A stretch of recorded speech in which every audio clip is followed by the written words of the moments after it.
Olá, queridos, a paz do Senhor, tudo bem com vocês? Quem vos fala é o pastor Leandro. Para mim é um privilégio, um prazer estar novamente com os irmãos para falar um pouco acerca da palavra de Deus e juntos crescermos na graça e no conhecimento do Senhor. Estamos agora na lição de número 13, que é a última do trimestre, e eu quero contar com a sua participação. Esteja junto comigo para fecharmos com chave de ouro. E na próxima semana já iremos dar início a uma mais nova lição, a lição do segundo trimestre de 2021. Já convido você a participar, a estarmos juntos, unidos, reunidos, para aprendermos mais de Deus. Se você não é inscrito no canal, eu quero convidar você para se inscrever no canal Dia com Deus. Ative o sininho das notificações. Deixe o seu like, sempre faça isso, é muito importante para o desenvolvimento do canal. Ou o seu dislike, a depender do seu nível de avaliação. Faça seus comentários, compartilhe os vídeos. Sem dúvida será de muito proveito para o nosso canal. Você que quer ser também um parceiro semeador, está aí na tela a imagem do QR Code. Esta é uma conta que fomenta o canal Dia com Deus. Se você quiser colaborar com qualquer valor, você é convidado a participar semeando na obra do Senhor. Vem comigo para mais uma aula, o verdadeiro pentecostalismo, concluindo mais um trimestre para a glória do Senhor Jesus. Lição de número 13, que tem por título Voltados os olhos para a bendita esperança. O textuário está lá em Tito, capítulo 2, verso 13, nos diz: aguardando a bem-aventurada esperança e o aparecimento da glória do grande Deus e nosso Senhor Jesus Cristo. A verdade prática nos diz: a nossa esperança é algo vívido e real. Não se baseia em utopia e nem em imaginação humana, mas em fatos revelados na palavra de Deus e confirmados pela história. A leitura diária, que vai de segunda a sábado, que eu sempre recomendo para que você também aproveite para fazê-la de leitura devocional, nos diz assim: na segunda, Jesus nos manda estar atentos. Na terça, ninguém sabe o dia e a hora do arrebatamento da igreja. Na quarta, bem-aventurados são os crentes vigilantes na vinda de Jesus. Na quinta, é necessário orar e vigiar em todo o tempo. Na sexta, estamos esperando a vinda de Jesus. No sábado, a vigilância é um dos ensinos paulinos. A leitura bíblica em classe está no livro de Atos, capítulo 1, dos versos 6 ao 11, que nos diz: aqueles, pois, que se haviam reunido, perguntaram-lhe, dizendo: Senhor, restaurarás tu neste tempo o reino a Israel?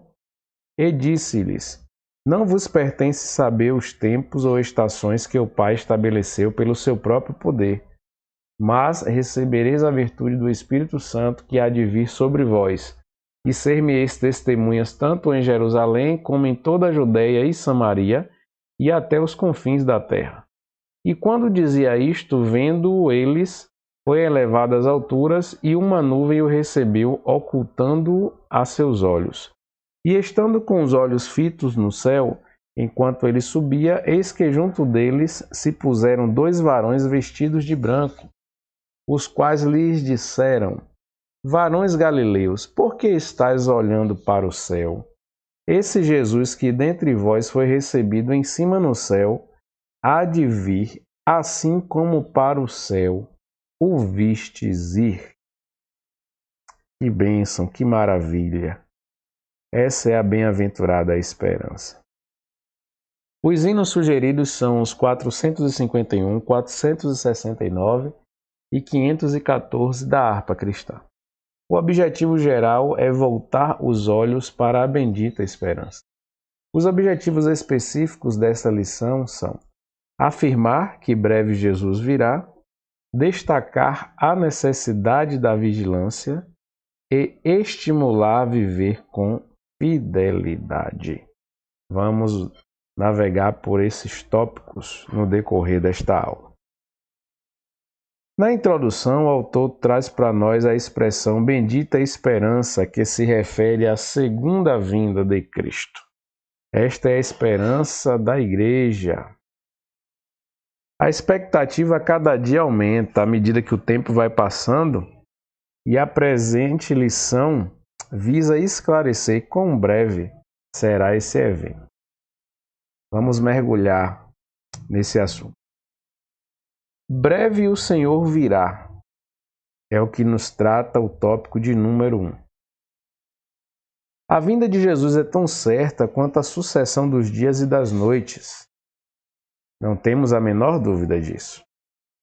O dia do Senhor está próximo e os sinais que precedem a sua vinda estão presentes. Isso é fato. Quando falamos sobre a vinda de Cristo,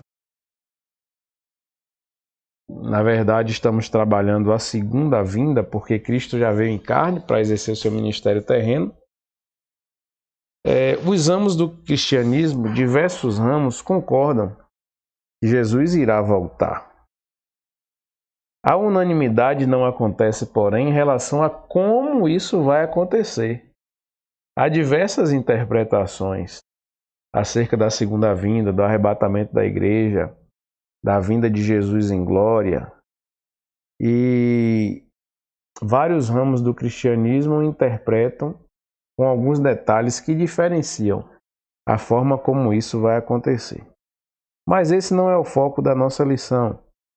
Isso já foi trabalhado em algumas lições sobre a volta de Jesus e, por certo, irá ser trabalhado muito em breve também, haja vista que os sinais são muito iminentes. Acredito eu que a CPAD, junto com a comissão que fornece todo o subsídio teológico para a Assembleia de Deus, irá muito em breve retomar esse assunto. O fato é que é uma promessa de Jesus. Jesus prometeu voltar para nos buscar e nos levar para os céus. O texto de João capítulo 14, verso 1 ao 3, nos fala de forma muito explícita sobre isso. E eu quero destacar aqui para você e projetar na tela para que você possa acompanhar comigo. Veja o que o texto diz. Não se turbe ou não se perturbe o coração de vocês. Creiam em Deus, creiam também em mim. Na casa de meu pai há muitos aposentos ou muitas moradas. Se não fosse assim, eu lhes teria dito, vou preparar-lhes lugar. E se eu for e lhes preparar lugar, voltarei e os levarei para mim, para que vocês estejam onde eu estiver. Olha que texto maravilhoso. Promessa de Jesus. Eu vou para o Pai, lá há muitas moradas. E se não fosse assim, eu não teria dito para vocês, eu irei preparar o lugar de vocês. E se eu for, eu virei outra vez para vos buscar, para onde quer que eu esteja, estejais vós também. Olha que texto maravilhoso, que nos fala acerca da promessa que Jesus fez, que iria voltar para buscar o seu povo. Parece que antes do Pentecostes, os discípulos ainda não tinham a exata compreensão disso. Veja a pergunta: Senhor, restaurarás tu neste tempo o reino a Israel? Veja que essa pergunta nos dá o indício de que eles estavam pensando, de repente, num reino político, num reino físico, num reino material. Mas Jesus os corrige por duas razões principais. Veja, o dia e a hora dessa bendita esperança é a exclusividade do Pai. Ou seja, ninguém sabe a não ser o Pai. Foi a resposta que Jesus deu. Além de que a restauração do reino de Deus não é só para Israel, mas para todos os povos. Jerusalém, Judéia, Samaria e até os confins da terra. Jesus prometeu e se ele disse, irá se cumprir. O dia se aproxima, isso é fato. Os sinais são claros e devemos pregar por toda parte que Jesus breve vem. Essa mensagem está em nossos hinos congregacionais e em diversos cânticos inspirado nas Escrituras. Ninguém sabe o dia e a hora, mas o Senhor nos adverteu acerca dos sinais que são o prenúncio de que sua vinda está próxima. Quais são os principais? A efusão do Espírito, que foi uma promessa do profeta Joel lá no capítulo 2, verso 28, e que se concretizou no dia de Pentecostes em Atos capítulo 2. Vimos alguns exemplos práticos também sobre o avivamento que aconteceu na Rua Azusa, nos Estados Unidos, e se espalhou pelo mundo inteiro. Vemos o trabalho dos pentecostais, que são o maior movimento protestante do mundo. E além disso, a fundação do Estado de Israel, que é um outro sinal iminente. Desde 48, Israel ostenta sua bandeira, na sede das Nações Unidas como um Estado soberano. Então, todos esses sinais são claros, evidentes e explícitos, demonstrando que a volta do Senhor está próxima. Se está próxima, vamos atentar para o que diz o tópico de número 2, a necessidade de vigilância. Ninguém sabe o dia nem a hora em que Jesus vem. Por isso precisamos estar vigilantes. Vigilância é ato ou efeito de vigiar, estar em alerta permanente. Aquele que age com precaução para não correr riscos. Ou seja, precisamos estar acordados, atentos acerca de tudo que Deus tem nos mostrado e tem se confirmado através da palavra. Exortação à vigilância. Veja que o Senhor Jesus nos exorta. Vigiais, pois, porque não sabeis a hora ou a que hora há de vir o vosso Senhor. Mateus 24, 44. Então, se não sabemos a hora, precisamos nos precaver. Veja que essa também era uma preocupação nos ensinos dos apóstolos. Temos diversas referências de 1 Tessalonicenses 5, 2 Pedro 3. Os ensinos do próprio Jesus nas parábolas e discursos escatológicos, como em Mateus 24, Marcos 13, Lucas 21. Veja o texto, aquele texto muito conhecido acerca das virgens prudentes e virgens loucas que estavam aguardando o noivo, enquanto um grupo tinha ali azeite nas lamparinas e as mantinham acesas, o outro grupo não se atentou para isso. E quando o noivo veio, as que estavam apercebidas adentraram no lugar que o noivo havia reservado para as bodas, enquanto que as imprudentes, as loucas, ficaram de fora. Alarmes falsos, isso também é indício acerca da volta de Jesus.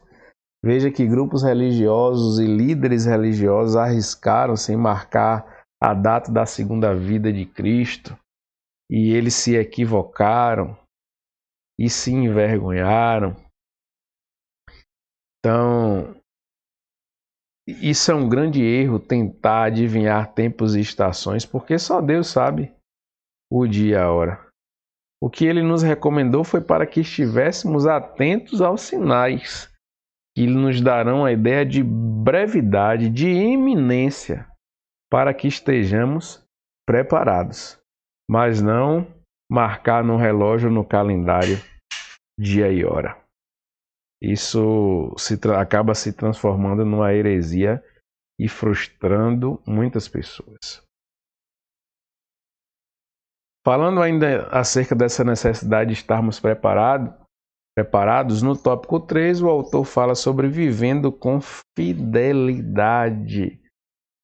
Ou seja, adotar um estilo de vida cristão baseado na esperança da vinda de Jesus.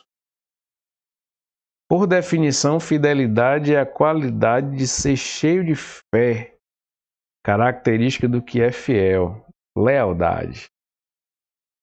Os termos fidelidade, verdade, lealdade na Bíblia pertencem ao mesmo campo semântico. Veja o que Jeremias diz lá no capítulo 42. Seja o Senhor entre nós testemunha da verdade e fidelidade.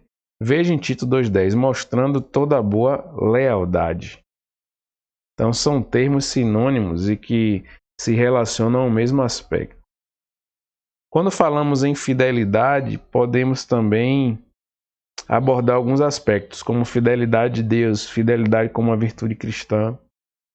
E falando sobre a fidelidade de Deus, quando olhamos para os seus atributos morais, que refletem a perfeição divina, está presente neles a fidelidade.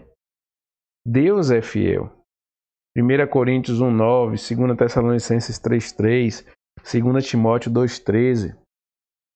A fidelidade de Deus é grande, Lamentações 3,23, e expressa uma absoluta confiança, cuja ideia é firmeza, conforme nos diz o salmista no Salmo 36,5 e 89,2. Se ele cumpriu a promessa da vinda do Salvador do mundo para exercer o seu ministério em carne, sem dúvida ele irá cumprir a da segunda vinda de Cristo. É um fato incontestável, porque Deus não é homem para que minta, nem filho do homem para que se arrependa. Falando de fidelidade como uma virtude cristã, o que podemos perceber? Que os atributos morais de Deus são aqueles cujas ressonâncias e reflexos são vistas nas criaturas humanas. A fidelidade é uma das virtudes cristãs provenientes do Espírito na vida do crente. Vide Gálatas 5,22, quando fala acerca do fruto do Espírito. Essa verdade é ensinada em toda a Bíblia, através de relatos históricos e proféticos, nas parábolas, em diversas ilustrações. Então, quando falamos em fidelidade, é um atributo de Deus e que Ele comunica conosco. Deus possui atributos que são incomunicáveis, por exemplo, onisciência, onipotência, onipresença, mas também possui atributos que são comunicáveis, amor, bondade. E um desses exemplos é a fidelidade, que ele comunica com o ser humano através do Espírito, transformando num fruto. Podemos falar também ainda nesse tópico, vivendo com fidelidade, sobre tempos e estações. Perceba, quando Jesus responde aos discípulos sobre o questionamento que eles tiveram acerca de quando iriam acontecer essas coisas, e Jesus responde: não vos pertence saber os tempos e as estações. Aqui, essa resposta se apresenta de uma forma dupla. Tempos, no grego, é cronos, que significa um longo período e que dá a ideia de cronologia. Então, é um espaço de tempo entre a pregação do Evangelho e a descida do Espírito, além da segunda vinda de Cristo. Enquanto que estações é kairos, que não é o tempo cronológico, mas ocasião, momento, cenário, dispensação, e se refere a eventos críticos que devem acontecer. Tempos e estações são prerrogativas de Deus. Então precisamos atentar para essa diferença do tempo cronos e do tempo kairos. Cronos como cronologia, espaço de tempo; kairos, dispensação, que só Deus pode implementar. Visto isso, podemos concluir dizendo que o viver com fidelidade é o ato de ser fiel e leal a Deus durante toda a vida. Essa fidelidade ao Senhor Jesus é uma das condições para herdar o reino dos céus. O Senhor Jesus falou reiteradas vezes acerca da sua vinda. Ao ascender aos céus, 2 anjos reafirmaram a promessa, dizendo: esse Jesus que dentre vós foi recebido em cima no céu, há de vir, assim como para o céu o vistes ir.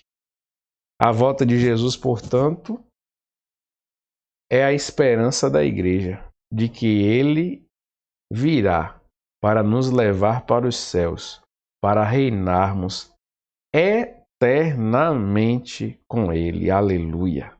Precisamos glorificar a Deus e alimentar, encher o nosso coração dessa esperança. Eu quero concluir respondendo algumas perguntas que são listadas na lição.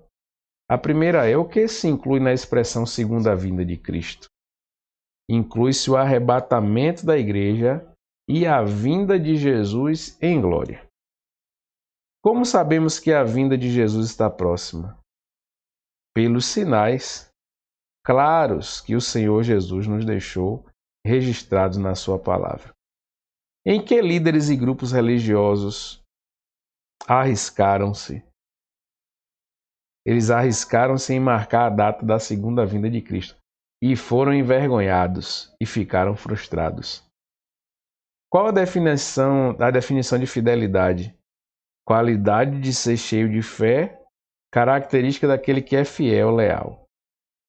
Qual o significado de tempos e estações em Atos 1:8? Reiterando, tempos no grego é cronos, que significa um período de tempo, cronologia, enquanto que estações é kairos, que significa ocasião, dispensação, e se refere a eventos críticos que devem acompanhar o estabelecimento do reino. Então, que você possa guardar no seu coração esse estudo, que ele possa servir de alimento para a tua alma e que você possa se preparar para a iminente volta de Cristo que está para acontecer. Que Deus te abençoe, guarde essa mensagem no seu coração, que você possa continuar refletindo em tudo que foi trabalhado nesta lição, que nos falou acerca do verdadeiro pentecostalismo, para que você possa a cada dia crescer na graça e no conhecimento do Senhor. Aguardo você para a próxima lição, que será a primeira do segundo trimestre de 2021. Que Deus te abençoe, um grande abraço, fique na santa paz do Senhor Jesus.